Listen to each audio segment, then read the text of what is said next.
বিভিন্ন ধরনের মাংস দিয়ে সাসলিক তো অনেক খেলাম। এবার তৈরি করছি ডিম দিয়ে সাসলিক, তাই বলে আবার সেদ্ধ ডিম না।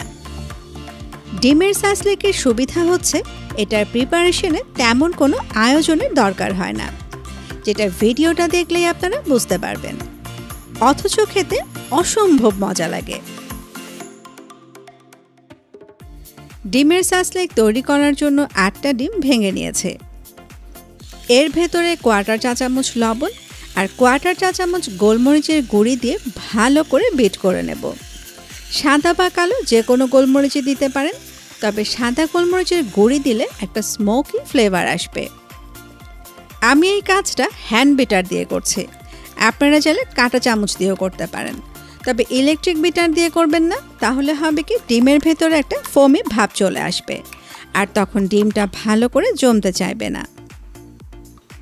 ফেটে নেওয়া হয়ে গেলে ডিমটা জমাতে চলে আসলাম। 1 টেবিল চামচ রান্নার তেল একটু গরম করে নিয়ে এর ভেতরে ফেটানো ডিমটুকু দিয়ে দিচ্ছি। এবার করছে কি একটু ভালো করে লক্ষ্য করুন, 2 টেবিল চামচ নর্মাল পানি দিয়ে দিচ্ছি। কেন দিচ্ছি একটু পরে বলছি। এবার চুলোর আঁচটা একদম লোতে রেখে ঢাকনা দিয়ে ঢেকে রান্না করব। অপেক্ষা করব যতক্ষণ না ডিমটা জমে আসে। ঢাকনায় যদি কোনো ছিদ্র থাকে সেটা বন্ধ করে দিতে পারেন। আচ্ছা, পানি কেন দিয়েছিলাম? ওই যে পানি দিয়েছিলাম আর লো আঁচে ঢাকনা দিয়ে ঢেকে রান্না করছে, এতে করে হবে কি ডিমের ভেতর একটা বাষ্প তৈরি হবে আর সেই বাষ্পতেই ডিম সুন্দরভাবে জমে যাবে।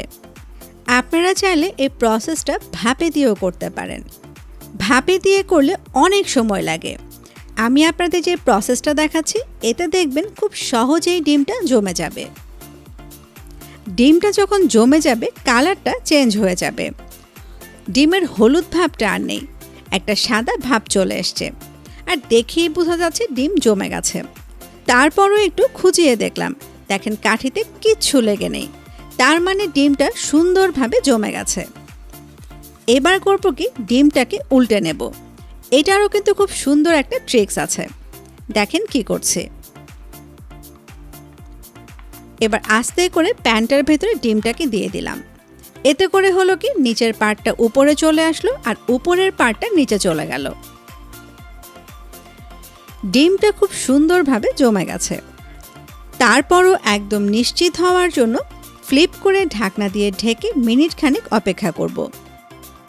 এরপর চুলোটা বন্ধ করে দিয়ে ফ্যানের নিচে রেখে একদম ঠান্ডা করে নেব। ঠান্ডা হয়ে যাওয়ার পর ডিমটাকে সুন্দর করে কেটে নিচ্ছে।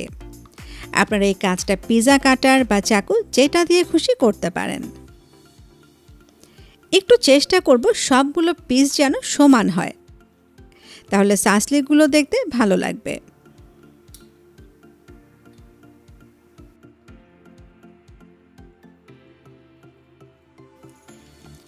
টুকরোগুলো দেখেন ঠিক এরকম হবে।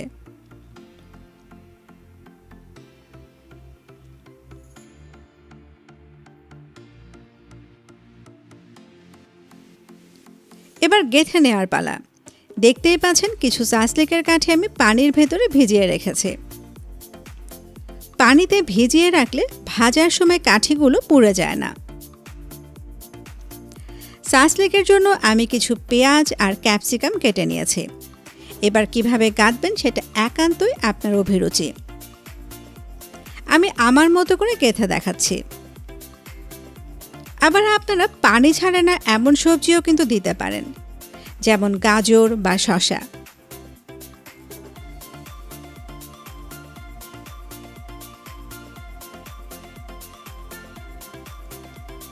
গাঁথার পরে দেখেন ঠিক এরকম হবে। ঠিক একইভাবে আমি সবগুলো সাসলিক রেডি করে নিচ্ছি। সাসলিকগুলো ভাজতে যাওয়ার আগে একটা সস রেডি করে নিচ্ছি। 1 চা চামচ শুকনো মরিচের গুঁড়ি, 1 টেবিল চামচ সয়া সস, 1 চা চামচ ফিশ সস, 1 ফালি লেবুর রস নিয়ে নিচ্ছি। সেই সাথে আমার ঘরে তৈরি করা 1/4 কাপ টমেটো সস। ফ্লেভারটাকে একটু স্ট্রং করার জন্য 1/4 চা চামচ গোলমরিচের গুঁড়ি। সসগুলিতে যেহেতু লবণ থাকে তাই এক্সট্রা কোনো লবণ দিলাম না। এবার ভালো করে মিক্স করে নিচ্ছি। এদিকে সাসলিকগুলো ভাজার জন্য একটা প্যানে সামান্য তেল দিয়ে গরম করতে দিলাম। যেই সসটা তৈরি করলাম সেটা এখন সাসলিকের গায়ে ভালো করে মাখিয়ে দিচ্ছি ভাজতে যাওয়ার আগে। কাজটা আমি সুবিধার জন্য সিলিকনের ব্রাশ দিয়ে করছি। এই ব্রাশগুলো এখন ক্রোকারিজের দোকানে 50 থেকে 60 টাকার মধ্যে পাওয়া যায়। চারপাশে ভালো করে সস লাগানো হয়ে গেলে প্যানের ভেতরে দিয়ে দিচ্ছি। চুলোর আঁচটা থাকবে মিডিয়াম এবং লোয়ের মাঝামাঝি। একইভাবে সস মাখিয়ে সাসলিকগুলো প্যানের ভেতরে দিয়ে দিচ্ছি। ডিমটা আমাদের রান্না করা, আবার যেই সবজিগুলো ব্যবহার করেছি সেগুলো সবগুলোই কাঁচা খাওয়া যায়, তাই সাসলিকগুলো হতে খুব একটা বেশি সময় লাগবে না। আমাদের উদ্দেশ্য হচ্ছে সাসলিকের ভেতরে কাবাবের স্মোকি ফ্লেভারটা আনার জন্য চারপাশ উল্টে ঝলসে নেওয়া। কি করছি দেখুন, প্যানের ভেতরে সস সহ যে তেলটা আছে ব্রাশ দিয়ে সাসলিকের উপরে মাখিয়ে দিচ্ছি। এতে করে হবে কি সাসলিকের উপরের দিকটা ড্রাই হয়ে যাবে না।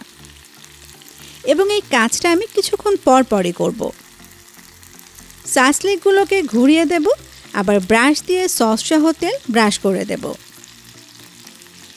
এতক্ষণে জিনিসটা বোধহয় আপনারা বুঝতে পেরেছেন, তাই আর ডিটেলসে যাচ্ছি না। এবার পোড়া পোড়া একটা টেক্সচার চলে আসলে সাসলিকগুলোকে নামিয়ে পরিবেশন করতে চলে যাচ্ছে। সাসলিকগুলো প্রিপেয়ার করে ফ্রিজের নর্মাল পোর্শনে রেখে দিতে পারেন। সেই সাথে সসটাও তৈরি করে রাখলেন। মেহমান আসলে বা বাচ্চাদের টিফিন বা লাঞ্চে দেওয়ার সময় হলে জাস্ট একটু সস মাখিয়ে ঝলসে নিলেই হয়ে গেল। একেবারেই ভিন্ন ধর্মী একটা সাসলিক, আবার খেতেও দুর্দান্ত। এমনি তো খেতে পারবেনই, আবার ভাত পোলাও খিচুড়ির সাথে সার্ভ করার জন্য দারুণ একটা আইটেম। এতক্ষণ সময় দিয়ে সাথে থাকার জন্য সবাইকে অসংখ্য অসংখ্য ধন্যবাদ।